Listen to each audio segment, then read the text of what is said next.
हिंदू नव वर्ष के शुरुआत भइल बा और चैती नवरात्र चलता, चैती छठ भी चलता। एकरा खातिर पूरे भारतवासी एवं भोजपुरी भाषा भाषी एवं भोजपुरी भगवान को तहे दिल से बहुत बहुत शुभकामना। आ छोट भाई दूगो रिश्ता बन गए, छोट भाइयों लगे एगो हमने और छोट भाई बड़ा हमें तो उनका रिश्ता से सारो लग जाए। तो एकरा के माइंड नहीं करे के और रिलेशन तो हर हमहू कहू के सार बनी भाई। आई गोलू राजा का हम फूफा लगिला।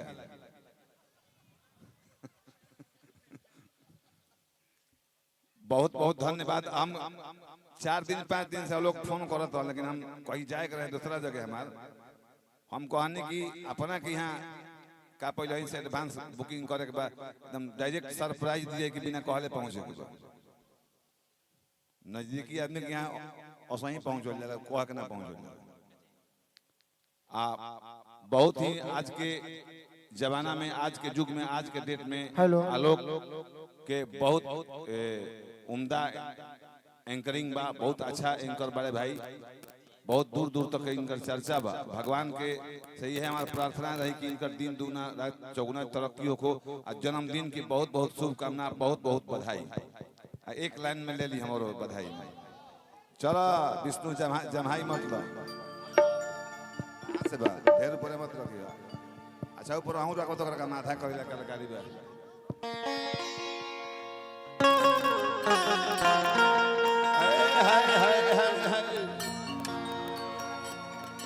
कि आज है कैसा जश्न आलोक बाबा के दरबार में, और बिन पिए सब झूमते हैं आलोक बाबा के दरबार में। कि प्यार से सजदा करें और मांगते हैं मिन्नतें, और गम सभी कलाकारों को क्या है आलोक बाबा के दरबार में। हालांकि स्केल से बहुत ऊपर बढ़ के ऊपर में आधा कॉल लेते हैं, चिंता मत करो, तो आधा पर लोड ना दे। एगो एक लाइन के सोहर बा गोलू बाबू। अरे कि जेठ मास हमारो कि बियाह भइले आषाढ़ में, कि गवनवा आषाढ़ में, अरे कि गवनवा मुहे ललना, कि ये ललना सावन मास सैया से जिया सुतले भदौआ दहिया भारी भइले।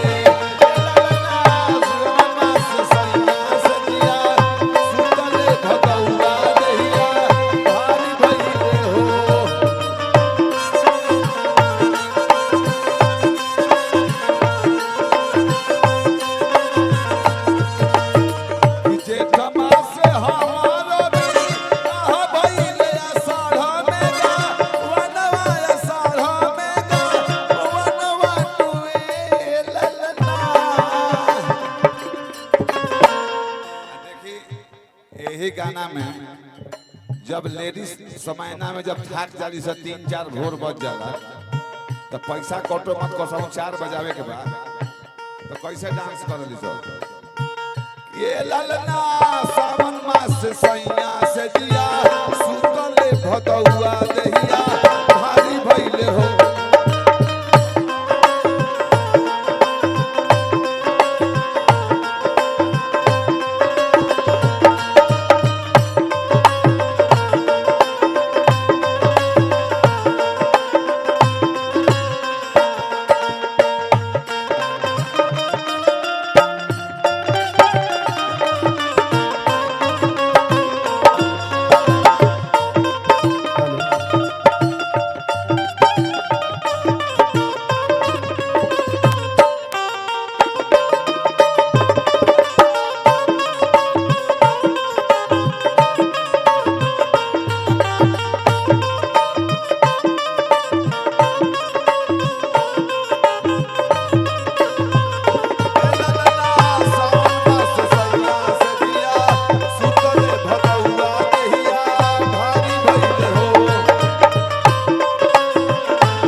तनिए को ताली बजाओ चारों ओर से जोरदार ताली बजा दी छोटे बाबा खातिर। बहुत ही सुंदर कलाकार भोजपुरी के उम्दा कलाकार राजा भोजपुरिया जी के मंच पर आगमन भइल, बहुत बहुत धन्यवाद और बहुत बहुत हार्दिक अभिनंदन। और एक लाइन के जब लेडीज को समायना वाला डांस देख लेनी सब लोग, दीपक तिवारी जी का हार्दिक अभिनंदन मंच पर।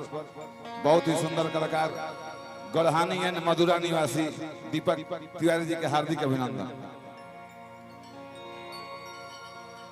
हाँ हमार जब गोलू राजा भगिना बारे तो उनकर बड़ भाई रवि बाबू बड़ भगिना के तरफ से एगो आदेश बा, पैसा जब आलोक बाबा मिल गई तो ओकरा के शुक्रिया अदा भी होके चाहिए। लेडीज अब शुक्रिया अदा नहीं के होत, पहले जो पुराना हो सुनल हो जब समायना में पुरस्कार मिली तो लेडीज लचका का होता है जोकर ओकरा बाद भाजका का होता है, तो कैसे पहले शुक्रिया अदा कैसे हुई विष्णु? दिल में लग गया चोट, आलोक बाबा के तरफ से निकल गया 100 रुपया का नोट।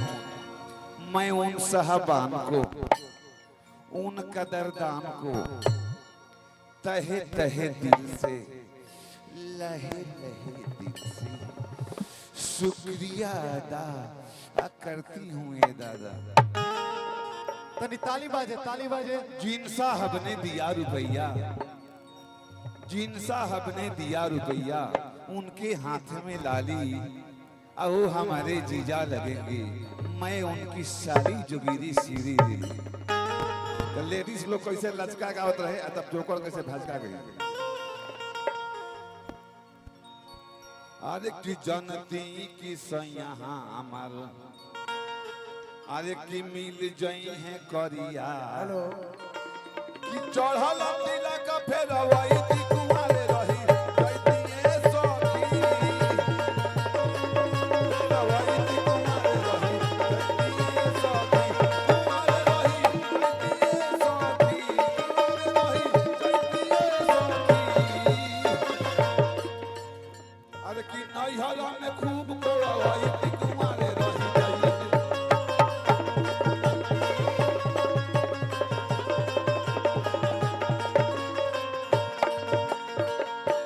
जोकर के भाजका होता है। अरे की जनती की धनिया हमार रहे त जब, अरे की मिल जई है ठंडा, की जनती की धनिया हमार मिल जई है ठंडा, कि सेज पखिया की तू अंडा गरम होई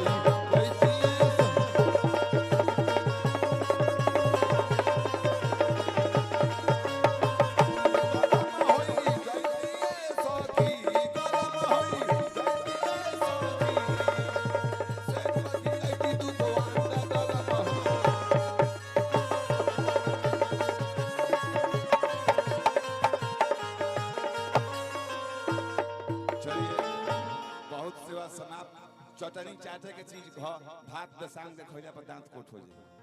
मेरा से समाप्त, बहुत बहुत धन्यवाद। आलोक बाबा ऐसे ही जुग जुग जियत रह, हम भले 2 बरिस के बाद मुंह जेबे तू 6 साल जियत रह। बहुत बहुत धन्यवाद बाबा। चलो काम हो गई। अभिनंदन गोलू राजा भाई के। हे जा केक कटात रहला